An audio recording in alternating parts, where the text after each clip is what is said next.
There was a time when life moved this slowly, enough that intention happened naturally. People woke up with the sun, they worked within familiar rhythms, their attention wasn't divided into a thousand fragments before breakfast. In those times, people didn't talk about manifestation, not because it didn't exist, but because they were already living inside it. Today, that natural alignment is gone. Your attention is under siege, your nervous system is overloaded, your mind is pulled in 10 directions at once. And then you're told, just think positive, just visualize, just make a wish. And when nothing changes, you assume something is wrong with you. But that's not the truth. The truth is simpler and more uncomfortable. You're trying to speak an ancient language using a broken signal. The universe is always responding, but it doesn't respond to words alone. It responds to clarity, coherence, and frequency. And if those are scattered, conflicted, or unconscious, the response will reflect that. Talking to the universe is not about asking, it's about aligning.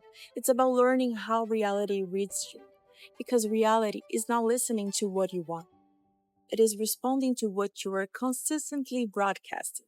And today, I want to teach you how to do that clearly, consciously, and effectively in a world that makes clarity difficult by design. Alright, before we go into steps, you must understand this foundation. The universe does not understand human language. It does not interpret sentences. It does not respond to future promises or desperate hopes. It responds to states of being, to emotional charge, to focused attention, to repetition. You are not sending requests upward, you are emitting signals outward all the time. Every thought you linger on, every emotion you rehearse, every story you repeat, that's communication. And most people are communicating chaos without realizing it. They say they want abundance, but their attention lives in fear. They say they want love, but their inner dialogue rehearses rejection. They say they want peace, but their nervous system is addicted to urgency. The universe does not judge this, it mirrors it. So if you want to speak to the universe, the first question is not what do I want? It is what am I consistently broadcasting? Attention is the rarest resource of the modern age, and it is also your greatest power. Where your attention goes, your life follows. Not eventually, immediately. Attention is not passive observation, it is energy in motion. When your attention is scattered, your signal is distorted. When your attention is focused, your signal becomes clear. This is why so many people feel stuck. They are not lacking effort, they are lacking directional focus.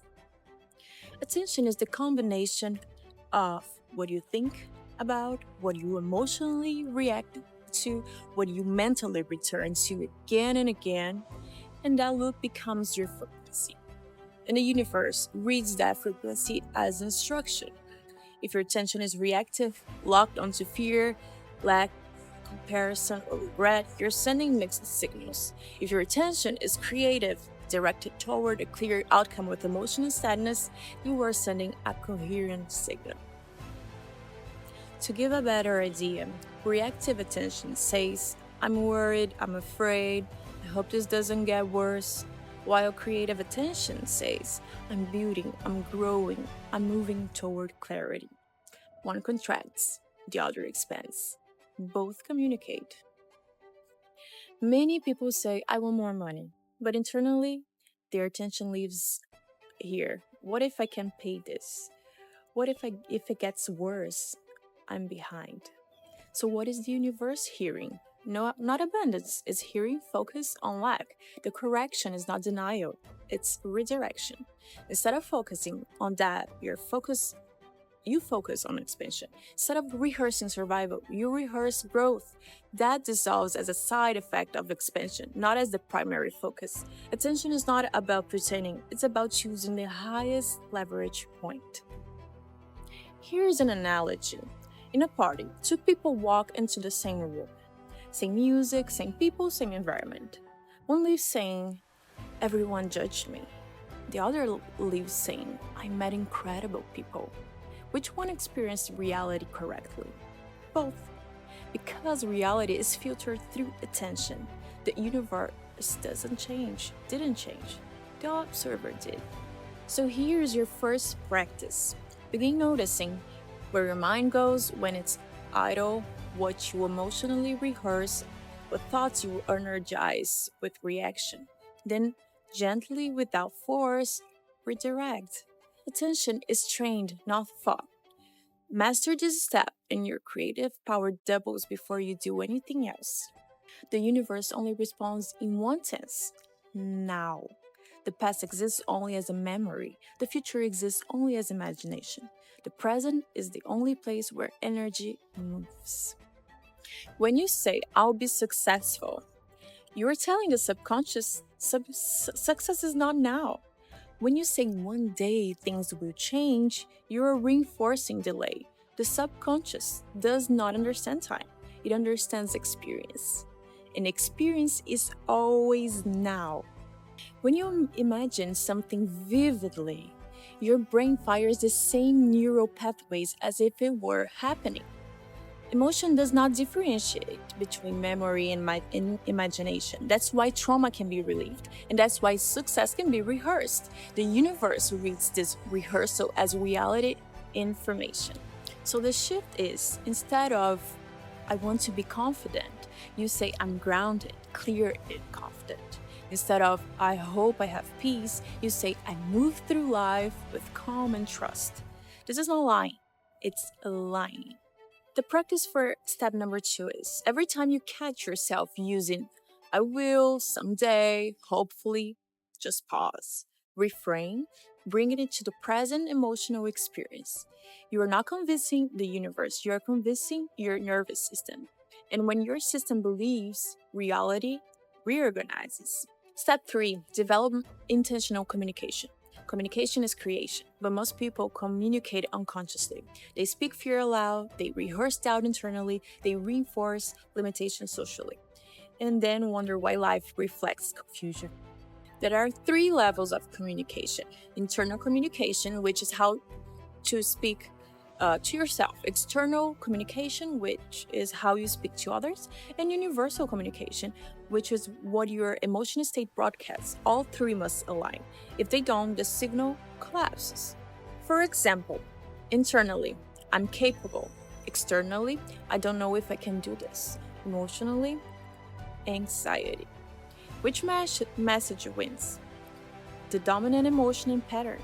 The universe aligns with coherence. To practice, observe how you narrate your life, how you describe your goals, how you speak under stress, then bring them into alignment. Speak less, but with intention. Think less, but with clarity. Intentional communication is precision, not volume. All right, step 4. Listen to your internal guidance system. Talking to the universe is only half the conversation. Listening is the other half. Your guidance system does not speak in synthesis, it speaks in sensation. Think as your emotions as data. Peace equals to alignment, tension equals to resistance, excitement to coherence, fear unresolvedly. This is not mystical, it's biological. Your body processes information faster than you thought. Here is a practical we use. When choosing between options, visualize yourself fully inside each path. Then notice your breath, your chest, your gut, your body answers before your mind argues. The ego speaks in fear and logic. The essence speaks in calm clarity. The ego says, what if it fails? The essence asks, does this expand me? Learn the difference. This step reconnects you to inner authority. Step 5. Use the power of repetition. The subconscious is not convinced by intensity, it is convinced by consistency. Repetition builds identity. Okay, so how reprogramming works. Neural pathways strengthen with use, beliefs solidify with repetition. Emotion locks them in place. And that's why old patterns feel automatic, and that's why new ones must be rehearsed. It's quality over quantity. Repetition must be present tense, emotionally sincere, repeated daily, not rushed, not mechanical. A transformation story as example. A person who believed they were unlucky, everything failed, everything broke. Their language reinforced it. They shift repetition. Life supports me. Everything works in my favor. At first, resistance, then neutrality, then momentum. Reality followed identity. How to integrate the 5 steps as one system. Attention directs energy, present language stabilizes it, intentional communications clarifies it, inner guidance refines it, and repetition anchors it into identity. This is how we talk to the universe, not by asking, by becoming. The universe is not distant, it's intimate. It is you, responding to you. When you change the signal, the response must change. If this video resonated, it means your awareness is already expanding. The center of expansion 5D exists for those ready to deepen this alignment, to refine attention, stabilize identity, and consciously create from coherence rather than chaos. Join us, grow with intention, and remember, reality listens. Always. Thank you for being here. Love and light from my heart to yours.